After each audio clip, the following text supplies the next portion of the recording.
ওর থেকে আমি ছাড়বো। এইগুলো এদিকে সরিয়ে রাখি বাবা।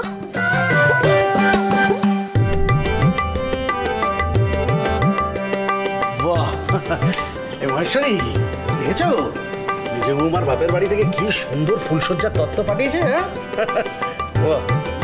এই তত্ত্বগুলো আমার দিদি আর বোন মিলে সাজিয়েছে সব।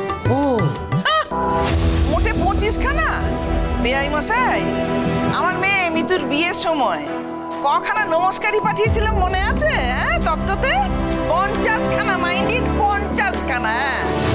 বেশি সময় পেলে বেশি পাঠাতো।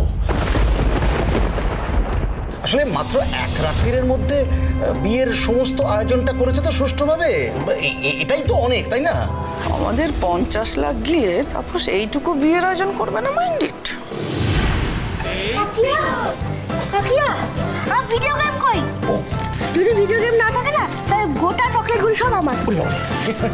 পিকু হ্যাংলামো করিস না, রাখ ওগুলো রাখ।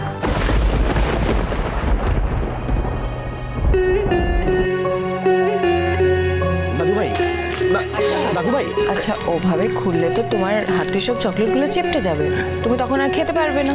তুমি আমাকে দাও, আমি খুলে দিচ্ছি। আমি কিন্তু কাউকে দেবো না। পিকু, আমাকেও দিবি না? না,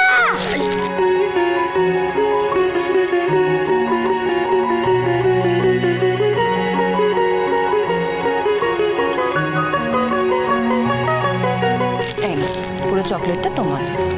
তুমি আমার পুরো চকলেটটা খেয়ে দিলে? তুমি তো হেভি গো কাকিয়া। তাই না, তোমার পছন্দিদাটা কি করতো? অর্ধেক চকলেটটা পুরো খেয়ে নিত আর পুরো আমাকে দিত। আর বলতো দেখি তোর পুরোটা খাস না, পেটে কৃমি হবে। মাইন্ডি দেখো কাকিয়া কত ভালো।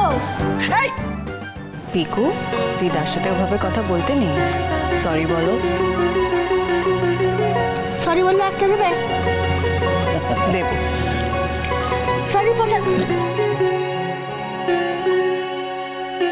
সরি দিদা।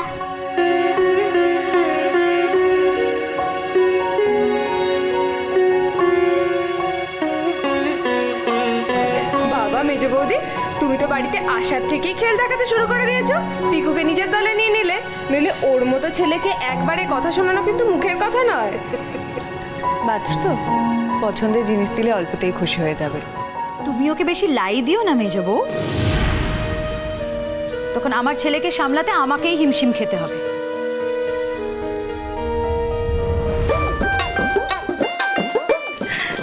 মেজে বৌদি, আমি এগুলো নেবো গো। হ্যাঁ, নাও না। তোমার বাড়ি থেকে যে নমস্কারীগুলো এসেছে তুমি সবাইকে নিজের হাতে দিয়ে দাও। এই মোহিনী, একটু সাহায্য কর। দেখ, আমাদের টাকাতেই আমাদেরকে তত্ত্ব দিচ্ছে তাপস, মাইন্ডেড। এটা আপনি। আমার বাহ, এই দেখেছো মহেশ্বরী, কি সিল্কের পাঞ্জাবি গো। হ্যাঁ, দারুণ একদম।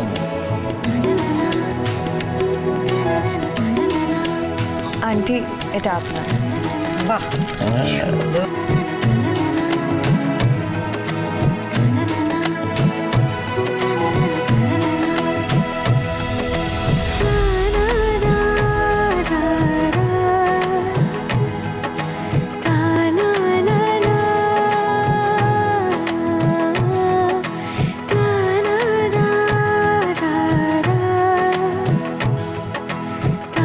আরে বাস, মিচকা দেখ আমাকে তো হিরোর মতো ড্রেস দিয়েছে কাকিয়া। আচ্ছা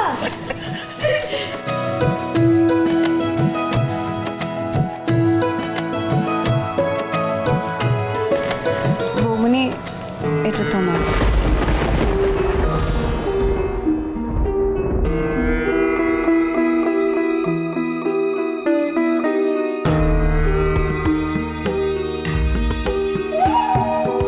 তোমাকে নিয়ে সবাই যে আদিক্ষেতা করছে, সেই আদিক্ষেতাটা প্রথম রাত্রিরেই কি করে থামাবো ভাবছিলাম, আর তুমি নিজে এসে অস্ত্র তুলে দিলে আমার হাতে।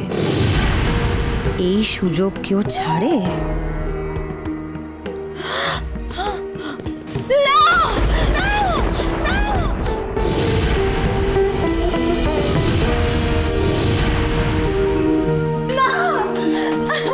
না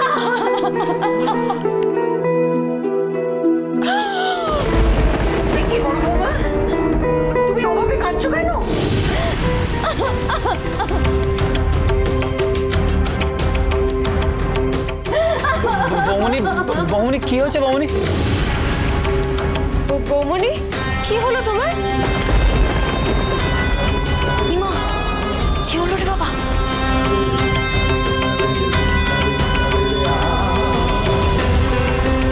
বড় বৌমা শান্ত হও, কি হয়েছে বলো। মা, আমি কি পাপ করেছি বলো তো? আমি কি পাপ করেছি?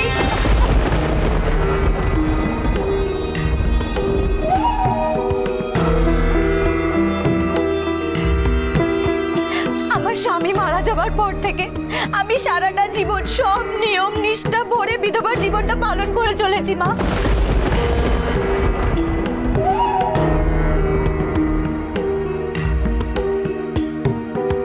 একাদশীতে আমি নির্জলা উপবাস করি, এক ফোঁটা জল অব্দি খাই না আমি। এতটা কঠোর নিয়মে আমি নিজেকে বেঁধে রেখেছি যাতে যাতে আমার পিকুর গায়ে কোনো অমঙ্গলের আঁচ না লাগে।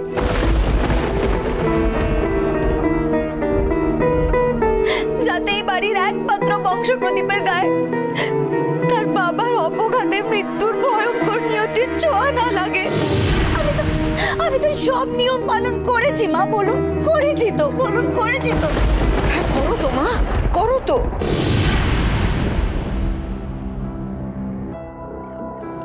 আমলো যা, মিতালি এরকম আদিক্ষেতার কান্না ধরলো কেন কে জানে।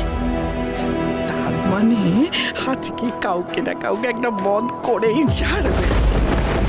ওরে কান্না আমি হাড়ে হাড়ে চিনি মইন্ডি।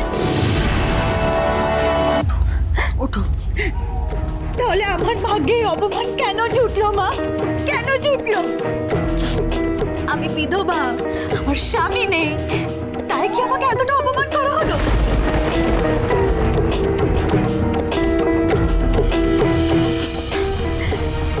আজ অব্দি তো এই বাড়ির বড় বউকে কেউ কোনোদিনও এতটা অপমান করার সাহস পাইনি। বড় বৌমা কি হয়েছে তুমি একটু বলবে? কে তোমাকে অপমান করেছে? আপনার মেজ বৌমা।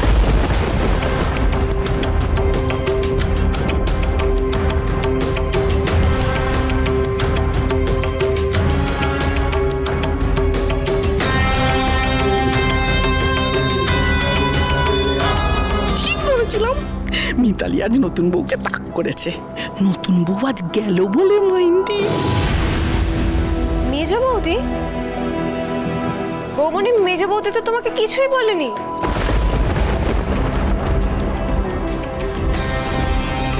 সব অপমান কথা দিয়ে হয় না বানি, কাজেও হয়। কি অপমান করেছে তোমাকে মেজো বৌমা? কি অপমান করেছে? বাবা আপনারা এখন চোখে মেজ বৌমার ঠুলি এঁটে আছেন তো, সেটাই তো স্বাভাবিক।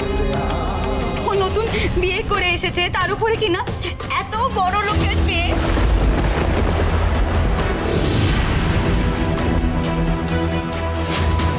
তাই আপনারা কেউ দেখলেই না যে ও আমাকে কত বড় অপমান করলো।